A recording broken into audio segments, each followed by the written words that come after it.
The first time that I really dealt with depression was actually when I was working on Walking Dead. I would have to be like crying and stuff. And it's not just, you only see one scene, but maybe we were shooting that scene all day. I would be trying to recreate it all day long. And so I would keep myself in this sort of very vulnerable, sad, weepy state.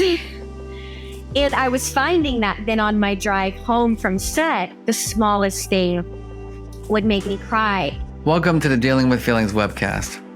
Today, I spoke with Emily Kinney. Emily is an accomplished actor and musician who is best known for her work on The Walking Dead. Emily also is an incredible mental health advocate. We spoke about so many things, including Emily's experience growing up in a family with mental health challenges, her own kind of mental wellness journey, and the key strategies that she uses to deal with the full range of emotions.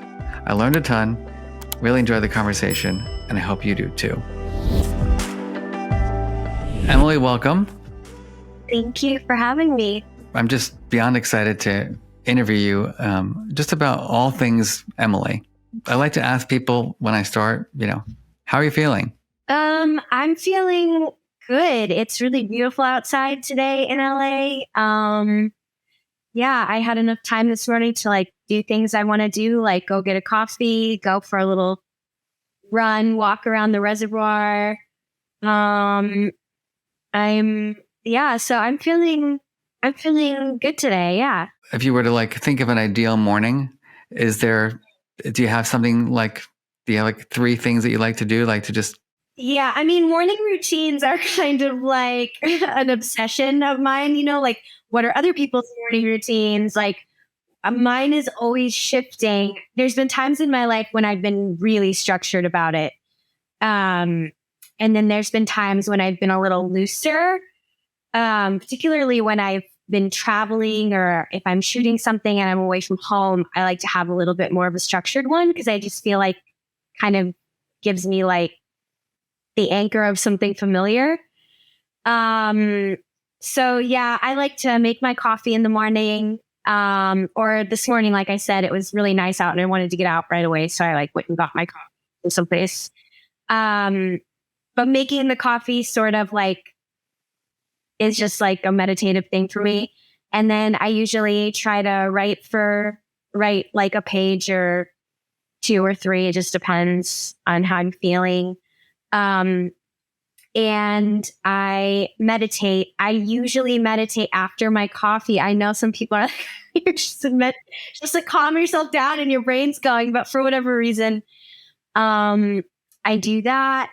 And then it just kind of depends on the day. Yeah, it's it's funny. We're very similar. I'm a coffee for me is my meditation in the morning. I have a very it's like a thing. And I make an espresso and I like to watch it come out of the espresso. Yeah, similar. I do pour over, which is similar. And I grind the beans. I do all, weigh it out and everything. So it has become its own sort of meditation. And I don't meditate in the morning. I do a 15-minute yoga class in the morning and then I meditate for about 5 minutes. But I can't do it before I have coffee. I have to have coffee first too. Yeah, it's something that's what's actually going to get me to get out of my bed is the coffee is the treat. So yeah. So I have to have the treat first and then, I'll do the other. Well, this conversation, right, is about emotions and emotion regulation and just how we deal with our emotions. And I think artists like yourself are just, from my experience, I live with artists. They experience a lot of emotions. I think about the rejection, in my work. I write an article, right, and I've got to submit it for publication, and I get these reviews. It's people rip your stuff to shreds, and I think about people in your space, and just my goodness, you've been extraordinarily successful, but my hunch is that on that journey, there has been quite a bit of rejection. Yeah. I have as many memories of me crying on the train, the subway train in New York after auditions as I do fun, exciting applause and, getting to go to a cool awards show or getting to go to Madison Square Garden and be on stage or, Right. I would say when I look back, it's probably equal, if not more, times where I didn't get exactly what I wanted. There's a lot of really high highs and low lows, I think, in the life of an artist, but in some ways that can really exceed your work. And I think it leads to, we were just talking about like morning routines. That's something that has developed over the last, 2 decades for me. Something, even just the writing the 3 pages in the morning, that's something I developed specifically after I had just gotten killed off of Walking Dead. So this would have been quite a few years ago. I mean, 9, 10. I don't know when did I die?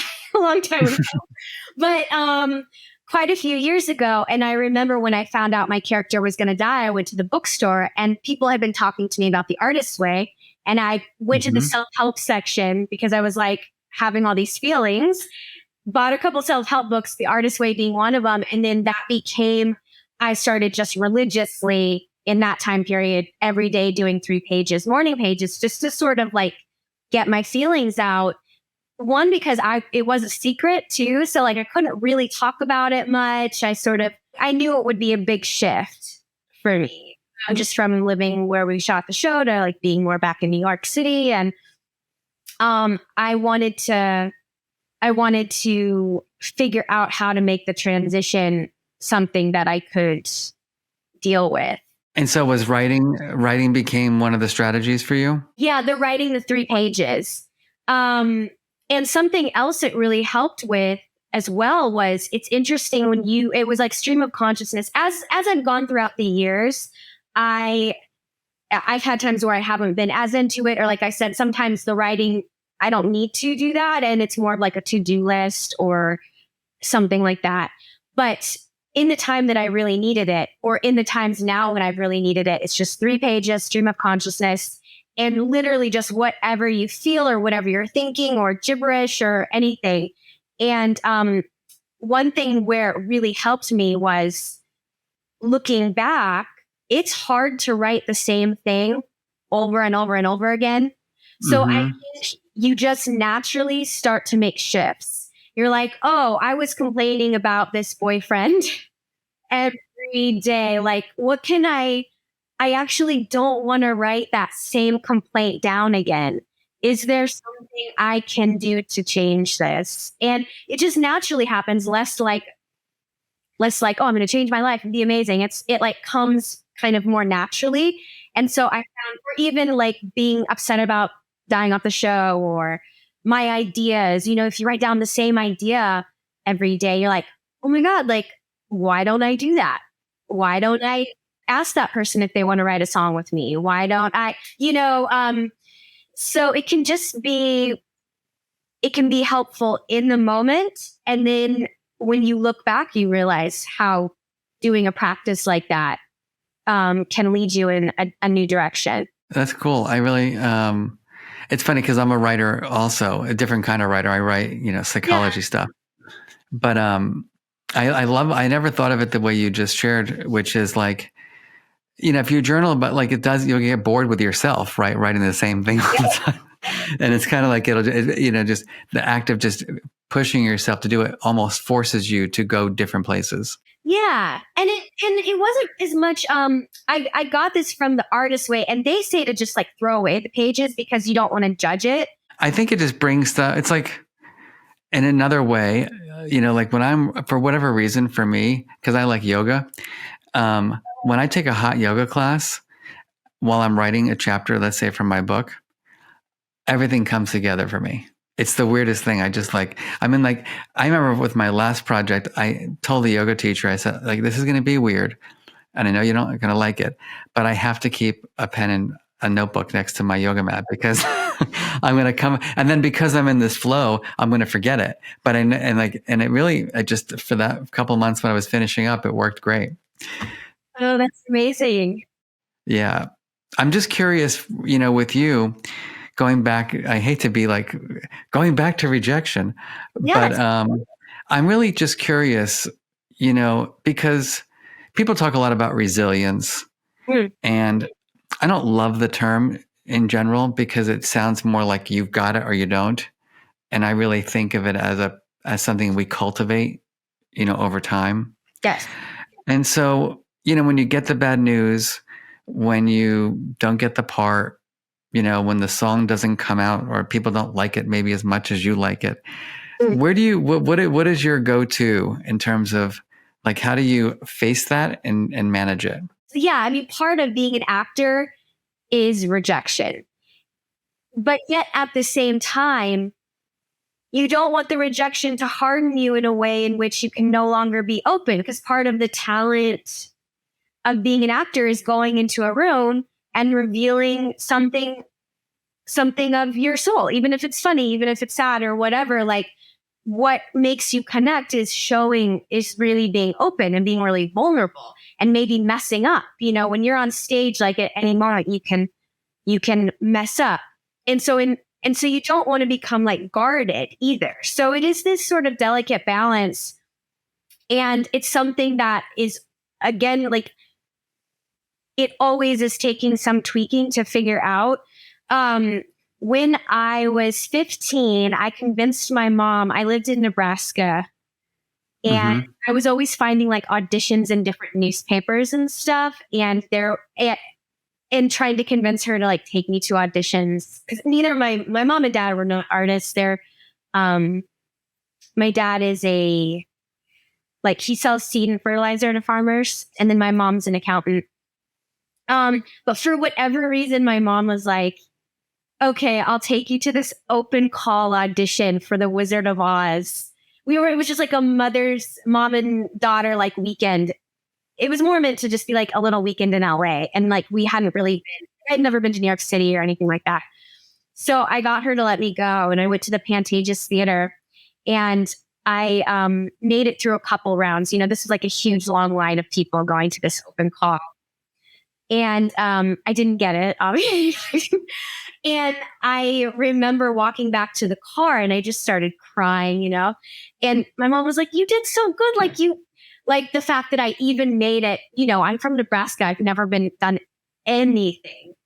Like, and she's like, they actually like let you go past the first round, to her that was like winning. And I was like, no, Mom, this is my only chance. That's what I was like, I thought that audition was my only chance, and I think there's something now. It's like, nothing is like the only chance. And so I think that helps weigh the rejection, like put it into like proper perspective. It is, in psychology, you may have heard this term. It's called a growth mindset, and it's like this idea of it's temporary. This is a moment, but like, it doesn't define me. And, it's an opportunity to go try another audition or, whatever else may come your way. Yeah.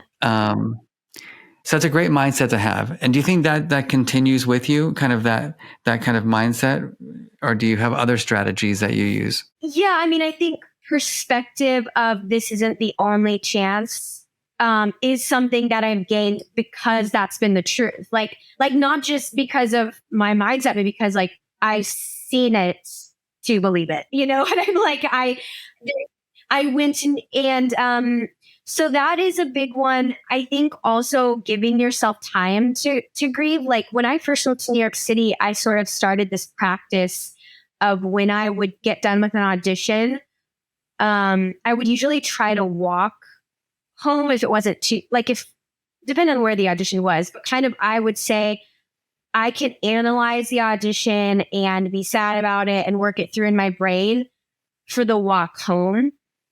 And then I would take my sides and put them in the trash can outside of my, the audition sides, and throw them away. And then it was time to be done. Compartmentalize that, I guess, yeah. And again, that worked for certain chapters of my life. And then other times, I mean, you can't help but fall in love with certain characters or think, I mean, no matter how many times it's happened to me, I still read a script. I mean, it happened to me a couple months ago, audition for something and go, this is my role. This has to be mine. Like, I know this person this is the big next thing, or for me, next project. This is Yeah. where it happens, and then it doesn't happen, and then you just kind of have to like feel it and move on. There's been different times in my life too where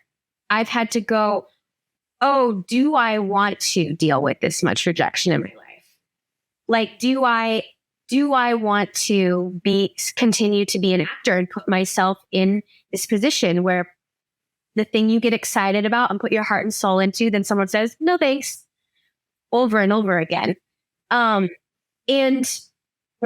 there's probably only been one time where I really, really questioned it. All the other times it's been pretty obvious. And I really took time to think about it. And ultimately, and this was probably like around the pandemic, I decided like, it's not going to happen. I'm going to be doing this until I'm 80, 90, as long as I can. So once I decided that, then it doesn't mean as much like the rejection, because it's not deciding my entire life. It's only deciding that job. Again, I guess that's perspective. Yeah, it is. But it's a really important strategy. Yeah, because I was starting to go, oh my God, if I get a next job, then like I'm not an actor anymore. I mean, it's been, 6 months, or it's been this, like since I've worked on something. And once I made that decision, it's like, okay, this hurts, but that's just what it is. Like that is part of the job, is being able to take some punches. You also get, when you get something, it's the job everybody wants. I mean, or not everybody wants, but that it's so fun and like so cool. And you don't know what's going to happen next, and that's can be hard, but also anything could happen next, Well, yeah, I mean, you're saying so much here, which I think is helpful for people who are artists, anybody who has a dream. I always think that, this is why I think these skills that we're talking about are so important, because, I teach at a powerful university, right? Everybody's smart. And the question, will everybody achieve their dreams? And they won't. And it's not because they're not smart enough, because they're all smart. It's because there's other things, their personalities, their skills, their ability to deal with that disappointment, frustration, overwhelm. I think especially for people who are artists, is that like emotions, from my perspective, and I'd love to hear your perspective on this, emotions are the fuel of your creative process. I mean, every song you write, right, you're feeling it. Am I correct or not? Yeah, I mean, the best songs I feel like I've written have been when I've had a specific emotion that I was really trying to nail down, when I was really trying to get my side of the story out. Those are some of the best songs, because they really had like a need other than just I'm writing a song and I want to be a singer and I want people to hear it and like it and be happy or whatever. It was like, no, I actually need to write this because it helps me feel like I'm being heard. So the emotions are like driving the creative process and pushing you towards the creative writing, songwriting, or I'm sure the same thing playing a part, right? It's funny. I'm working on this chapter of my book right now about mindfulness and being present. And I know I was going to be interviewing you. And I was thinking like the actor, right? In many ways, it's like the ultimate form of presence, because if you're not present, it's like the whole thing is not good. Yes, I'm so glad you brought this up, because I was explaining to someone, this is like an aspect of my personality that I feel like I have to like sometimes explain to people. Like I'll be like, when I'm driving, like when I first met my boyfriend, one of the first things I said was, because you end up driving together a lot, it was like, we can either listen to the radio or we can talk, but like we can't do both because like I won't enjoy it. I won't enjoy our conversation, or I won't enjoy the song on the radio, or like it's too hard for me.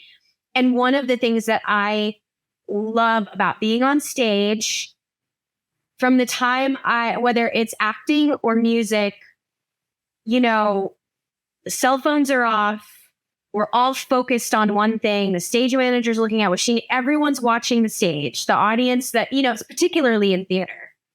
And you cannot be doing anything else except for being in the moment, especially when you're trying to do a really good job of playing that character and feel those characters' emotions and bring yourself to it and listen. Like so much of acting is really just listening and using your imagination, but still it's real and around you and like listening. I love it because it's so exciting, but also relaxing in the way that you're only doing one thing at a time. You can only do one thing at a time. And then by the time you're done, I feel like it's just like good for me. Mm-hmm. I'm the same as you. I do a lot of public speaking and I love the automaticity of it, like just going in and, you kind of know where you're going to go, but you're not 100% sure because you're going to, there's some, you just don't know, but you kind of know, and then you just do it. And it's an amazing feeling. Do you feel the same as with you in terms of like, you when you do your music, when you're playing, at a club? I feel similar where I feel like in order to pay attention, I have to have some sort of plan. And like, I love rehearsal for acting. And like, in some ways, like I know people will be like, oh, how do you do the same show every night? But the thing is, it's not the same show every night for the exact reason you're saying, where like you have to go into it to make it feel real to the audience. It has to feel like it is spontaneous. And even though you know what's going to happen logically, you live in it in a way that feels spontaneous and it feels like you're just paying attention and you've rehearsed it so much that you go to the next thing naturally in a spontaneous way. I don't know that. So you're still you're still living in it. And and what's similar with music, like you never know. What's cool about playing at a club is like, then there's really a conversation with the audience. There is a theater too, but with theater, we're so much more like no one, you get in huge trouble if you're on your cell phone at the theater or something like that, But like with music, it's a little looser. So like the personality of the crowd is a little more known. And so you can rehearse as much as you want, but ultimately like it's always spontaneous. And always a little bit of improv, You're making me think about like, because as someone who has a particular thing he talks about, I can do the same presentation 30 or 40 or 50 times. And some people are like, how could you do that? And sometimes even I myself, like, cannot believe I have to talk about this today. Yes. But yet then as soon as I get on stage, there's 50, 300, 1,000 people in front of me. And it's like, you just can't disappoint. Yeah, that's the only really option is to give exactly what is to give all that, to do the best that you can. And I'm sure even when you're playing, when you're doing a part in a play on a stage, is that like, well, you're the same character, you've got a whole fresh audience. And so, it's, if I have a feeling if I were talking to the same people 50 times in a row, I would go crazy. Yeah. But given that it's a new audience all the time, right? You get that kind of like, that's what keeps it alive too. Yeah, exactly. Like, it's a new audience and every day you're starting at the beginning again and you have that fresh new feeling. So, yeah. Well, it was fun to talk about. Thank you. I do know that you've been open about your own mental health challenges. Mm-hmm. And so maybe whatever you're comfortable with and just share kind of your journey for recognizing that and managing it.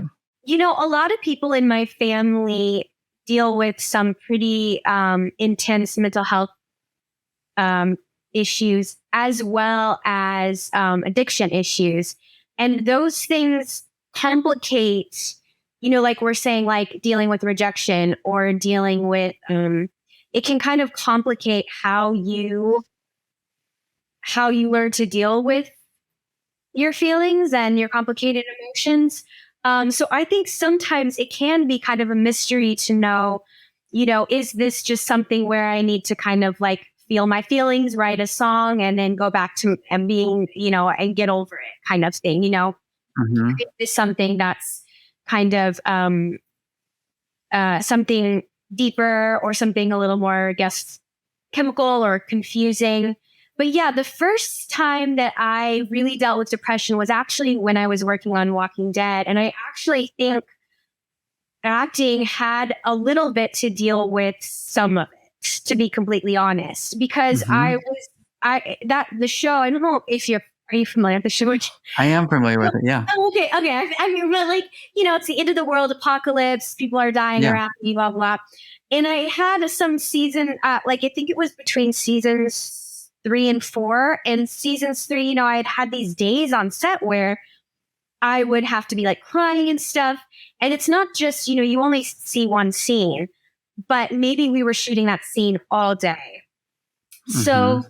I'm sort of, and if you think about when you cry, right? Like as a kid or something, or if you watch a little kid, like you cry and then you kind of feel better and you sort of like get over it. And it's sort of like, just like the way you might hear a song on the radio and it makes you really happy. And then you go back to your baseline or whatever. It's like, oh, you're really Mm-hmm. sad, you cry, and then you kind of go back to your baseline.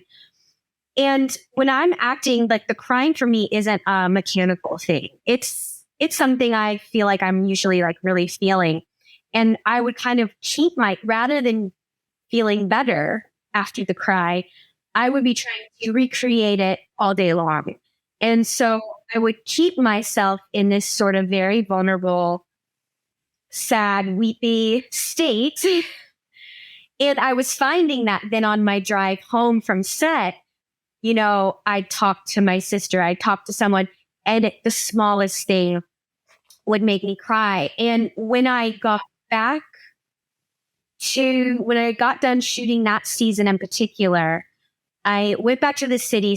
And I wasn't as busy, right? I wasn't like going to set every day. And I was finding that I would get into these states where like I'd sort of get stuck. I don't, and like sort of like I can't get out of bed. Like I can't get out of bed. Oh my God, but I should be so grateful. I'm on this show. And in addition, there was this added thing of like, all of a sudden the show was getting really huge. So when I started the show, it was much smaller, niche comic book Mm-hmm. fans. And then season 3 is about when it started blowing up. So I used to go downstairs to get coffee in my pajamas. And I remember coming home from that season and people were like, can I get a selfie? And so, Mm-hmm. so that was like a very quick change too. And so I had all these like interesting things where like I was feeling really sad and like the day was very empty, but because I wasn't shooting anything, but I was also supposed to be so grateful. And it was just like a complicated time. Mm-hmm. I remember specifically trying to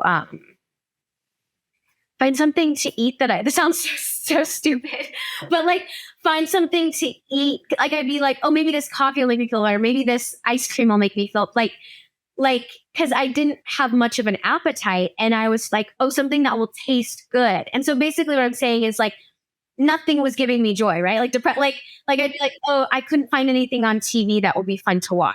So I wouldn't even be like, well, I was just doing nothing, like not even watching TV. Well, so then I started kind of opening up to my friend Simon, who's a guitar player. Like I was still like doing music and stuff a little bit.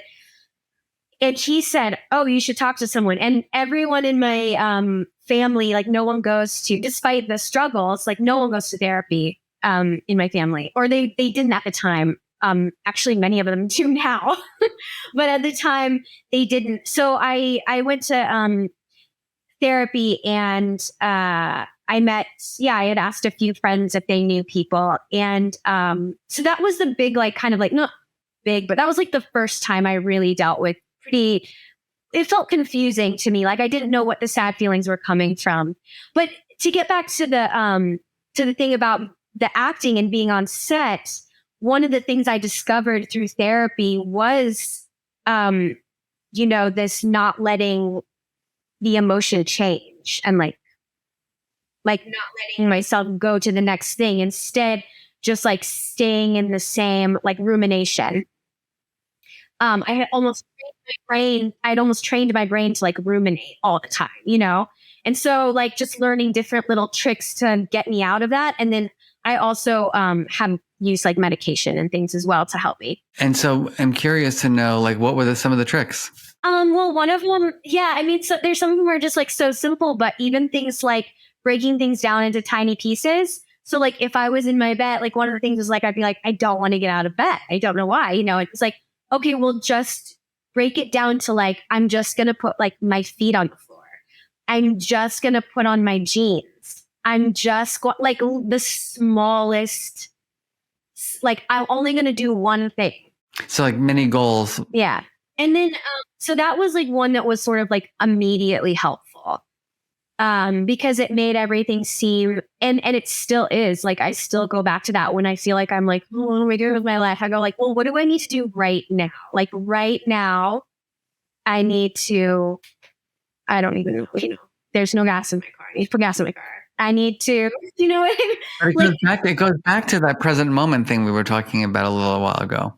Yeah. You know, because you can get lost in the future, right? That could drive you crazy, and you can dwell on the past, and that doesn't help many of us, right? That was probably like the biggest trick. And then the thing that I mentioned earlier about like going ahead and letting yourself change from moment to moment, like knowing that, you know, if I'm feeling really sad, I probably won't in like 15 minutes if I just let myself change. I find that to be very useful. I find it hard to implement a lot, you know, it's because when when you get rejection, which I get too, or if somebody doesn't like something you said or do, or you activate someone, you know, all of a sudden you're like, it's like, you get that hijacked feeling. And in that moment, it's hard to be like, this too shall pass. But we all know, I'm in my 50s. And so I've had, like you've had millions of experiences, right? And you realize that like the feeling I had that was so horrible, 3 years ago about that one thing that somebody said to me or I did is definitely not as strong today, right? Yeah. And so there's a term in psychology, we call it temporal distance. Yeah. That if you can in the moment say like, is this going to really bother me in a year from now or 2 years from now? And if usually you'll say, probably not. And it kind of helps you to kind of deactivate. Yeah. I just thought of another one that I remember, my therapist name was Susan, like from way back, where it was like, she'd always be like, let's be curious, like that, like curious about it, as opposed to like, it almost puts you as like the looking at your life and looking at how you're doing things, as opposed to being hijacked by the emotion. You're sort of being like, oh, why did that like person saying that thing make me feel so whatever? Like, interesting. Like interesting that I reacted that way. And that's helpful too as a writer, because like, and I kind of already did that, but I think just like making the choice to do that is important. But yeah, and as a writer, like you can be like, yeah, why did I do that? That's interesting. I can collect that and turn that into something, Nice. And what I appreciate about what I'm learning from you is that like you're just endlessly like in learning mode, but also, it's like you were saying earlier, like some days I use these strategies, or some periods of my life I use those strategies. Now I use these, and tomorrow I may use something else that I learn. It's kind of just continuously growing. You mentioned a little bit about your family, and it's hard not to talk about your family when you're talking about learning about feelings.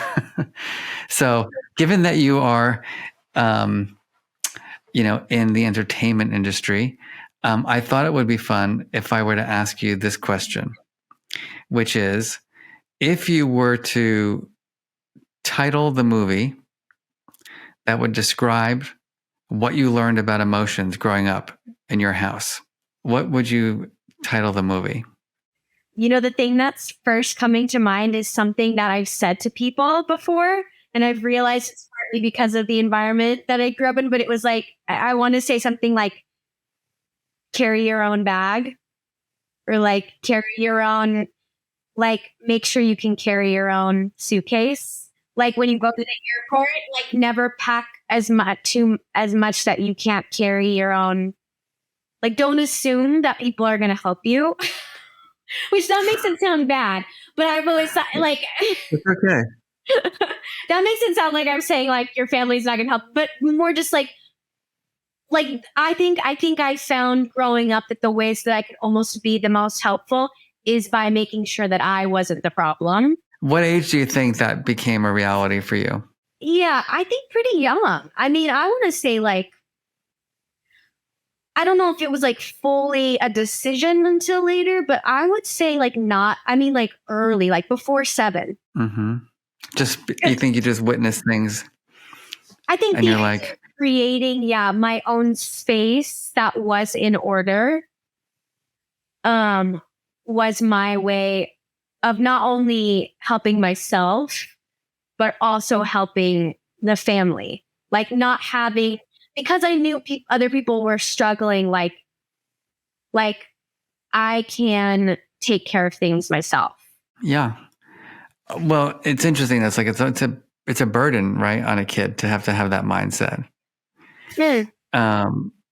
When you think about it, like you shouldn't, at 7 years old, you shouldn't be like, I've got to figure out how to take care of my own emotional life. But I kind of was like that also, just to be frank. I had 2 parents, but one had a lot of anger and dysregulation. The other one had a lot of anxiety. And my mom would always say things like, I'm having a nervous breakdown. And I just learned, like, if my mom's having a nervous breakdown because, the pan is not working on the frying pan is burning, then like, am I going to really talk to her about like something that's bothering me? Like, can she handle it? And so I learned pretty quickly to, carry my own bags too. Were there anything else that you think you, like, if I asked you, what did you learn about emotions growing up? Both the things that are helpful and unhelpful. I think I learned a lot about anger and its use to not be curious about other feelings and emotions. Okay, say that. Like anger being the main emotion to get out all the feelings you could be feeling, like disappointment, annoyance, rejection, sadness. It was all kind of like one big, everything became anger. I think I learned how you can filter all of that into anger. And anger is actually very activating and forward moving in some ways. So in some ways, useful. Also, anger comes out in very chaotic, scary ways. So I don't think it was something that I wanted.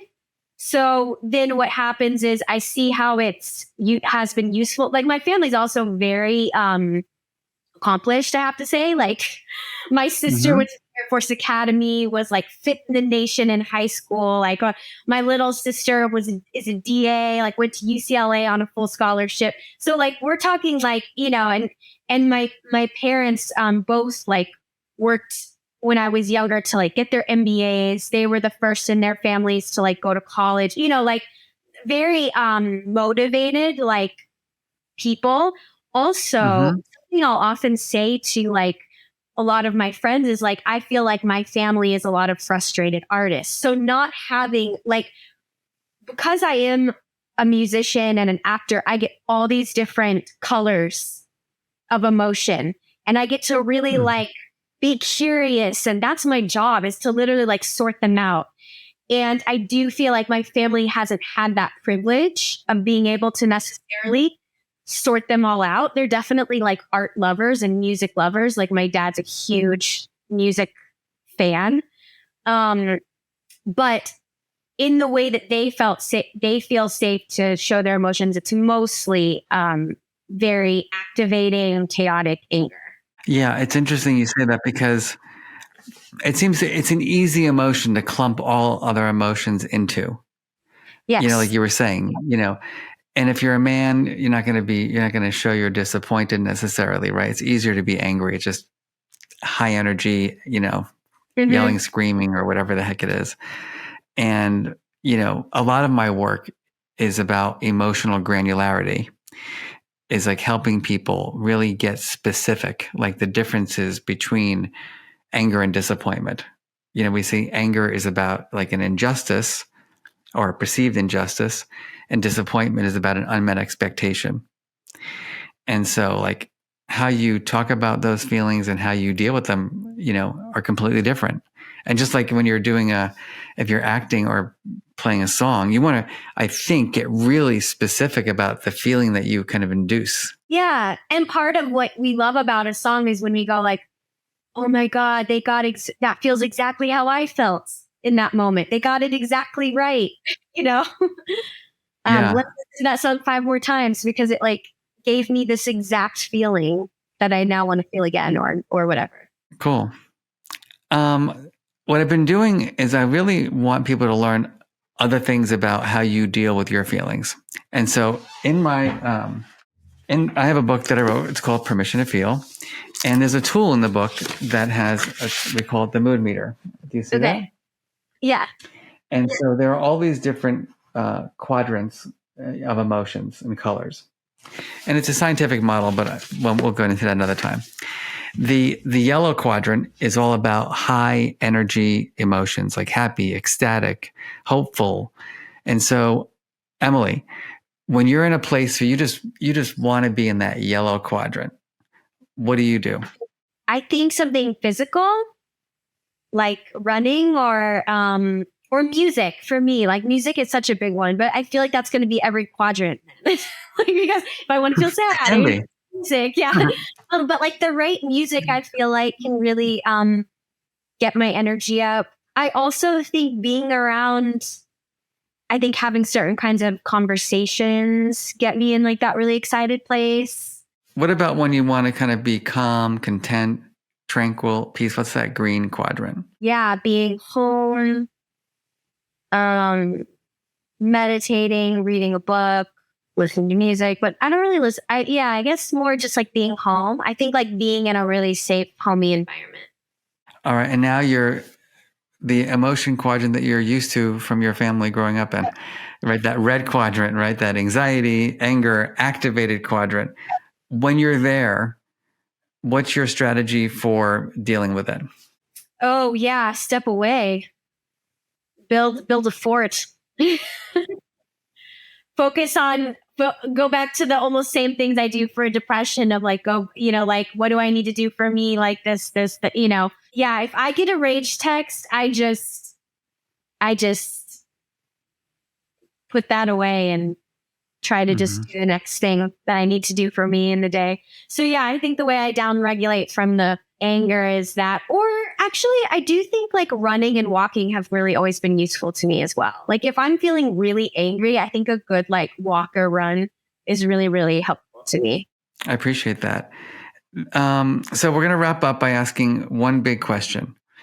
I'm going to ask you to imagine a world where everyone in Nebraska goes to school, and in their schools, they're learning about emotions and how to deal with them.